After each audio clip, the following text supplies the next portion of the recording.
వీళ్ళు సమాంత సమాంత అని రెచ్చగొట్టి నన్ను పిలిపించారు పాపం. ఇంకొక స్పీచ్ వెయిట్ చేయాలి మీరు.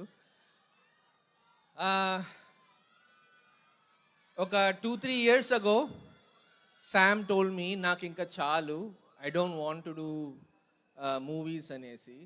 ఇంకా చాలు అయిపోయింది, ఇంకా నేను ఆపేద్దాం అనుకుంటున్నాను అని. And I was watching her act in our series and I realize the potential that this woman had.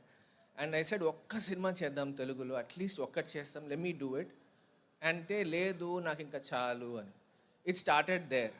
So I was thinking ఎలాంటి మూవీ చేస్తే I can capture the skill set of this wonderful actress and I'm talking like a film maker. So I was thinking ఎలా చేస్తే అని ఒక తెలుగుతనంతో నాకు తెలిసిన తెలుగు సినిమాలు చూశాను, ఆ జాన్రాస్ చూశాను. ఈ ఫ్యామిలీ జాన్రా అని ఎప్పటి నుంచో నడుస్తోంది. దీన్ని ఎలా సబ్వర్ట్ చేసి అదే ఆనందంతో అదే థాలీలో వేరే కూరలు ఎలా పెట్టాలి అని చూసి స్టార్ట్ చేసిన సినిమా ఇది.